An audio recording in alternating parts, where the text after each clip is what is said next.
नेपाल में इस वक्त जो पॉलिटिकल एक्शन देखने को मिल रहा है वो किसी फिल्म से कम नहीं लग रहा।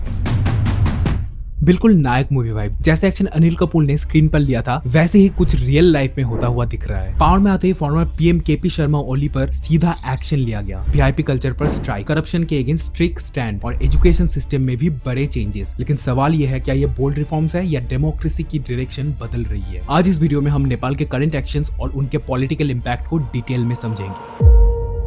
सबसे पहले करंट डेवलपमेंट्स की बात करते हैं। नेपाल के पीएम बालेन्द्र शाह इस वक्त बिल्कुल एक्शन मोड में दिख रहे हैं।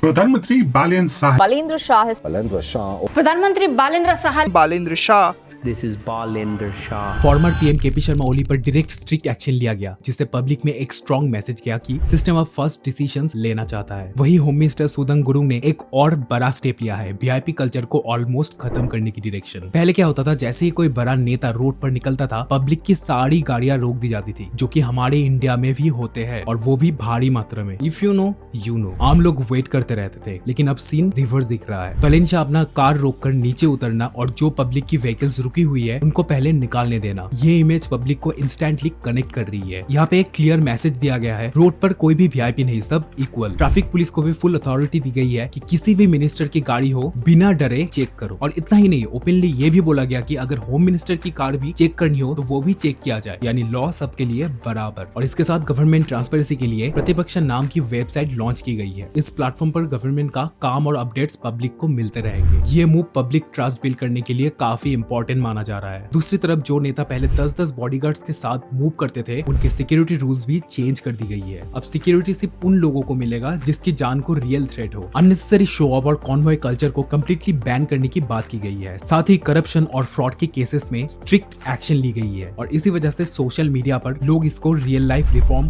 वेब बोल रहे हैं। और सिर्फ यही नहीं, कहा जा रहा है कि बालेन्द्र शाह ने नेपाल के अराउंड 17 एजुकेटेड और कैपेबल लोगों को लीडरशिप रोल्स के लिए सिलेक्ट किया है। किसी को एजुकेशन मिनिस्ट्री, किसी को होम मिनिस्ट्री और किसी को एडमिनिस्ट्रेशन रिफॉर्म्स के लिए अपॉइंट की गई है। यानी इस सिलेक्शन का फोकस सिर्फ पॉलिटिक्स नहीं, कैपेबिलिटी और एजुकेशन पर रखा गया। ये वो पॉइंट है जो ऑडियंस को स्ट्रांगली कनेक्ट करता है, क्योंकि जब देश को चलाने वाले लोग एजुकेटेड और ग्राउंड लेवल अंडरस्टैंडिंग वाले होते हैं तब डिसीजंस भी प्रैक्टिकल होते हैं। इसीलिए लोग कह रहे हैं पढ़े लिखे लीडर्स ही देश बदलते हैं। एजुकेशन साइड पर भी काफी बड़ा डिसीजंस लिया गया है। बच्चे का क्लास 5 तक एग्जाम्स नहीं होगा। और सबसे कंट्रोवर्शियल पॉइंट, स्टूडेंट पॉलिटिक्स पर बैन। यही डिसीजन सबसे ज्यादा डिबेट क्रिएट कर रहा है। कुछ लोग कह रहे हैं कि एजुकेशन को पॉलिटिक्स से अलग रखना जरूरी है, लेकिन दूसरी साइड से ये भी आर्गुमेंट आ रहा है कि स्टूडेंट पॉलिटिक्स डेमोक्रेसी का ट्रेनिंग ग्राउंड है और इसी प्लेटफॉर्म से फ्यूचर लीडर्स निकलते हैं। तो आप बताओ कमेंट पे, क्या सिस्टम्स को रिफॉर्म करना चाहिए था या पूरा प्लेटफॉर्म बंद कर देना सही है? ये डिस्कशन अब नेपाल के पॉलिटिकल सर्कल्स में काफी स्ट्रॉन्ग हो चुकी है। सच बोलूं तो पीएम और होम मिनिस्टर दोनों का वर्किंग स्टाइल किसी फिल्म से कम नहीं लग रहा। स्टाइलिश लीडरशिप इमेज के साथ fast decisions, strong public messaging और सिंबॉलिक एक्शंस, ये सब पब्लिक इमेजिनेशंस को स्ट्रांगली हिट करता है। इसी वजह से कई लोग बोल रहे हैं कि अगर इसी स्पीड से काम चलता रहा तो नेपाल कुछ सालों में डेवलप्ड कंट्री की लिस्ट में स्ट्रॉन्ग पोजीशन ले सकता है। लेकिन साथ ही कुछ लोग ये भी पूछ रहा है क्या फास्ट रिफॉर्म डेमोक्रेसी को स्ट्रेंथन करेगा या पावर को सेंट्रलाइज बना देंगे? अब तुम बताओ, क्या इंडिया में भी ऐसे लीडर्स होने चाहिए जो वीआईपी कल्चर को खत्म करे, लॉ को सबके लिए इक्वल बनाए और करप्शन पर डायरेक्ट एक्शन ले? और लीडर्स को एटलीस्ट पढ़े लिखे होने चाहिए। आपका ओपिनियन कमेंट पर जरूर बताना। अगर वीडियो अच्छा लगे वीडियो को लाइक करना, चैनल पे नया है तो चैनल को जरूर सब्सक्राइब करना। Thank you so much.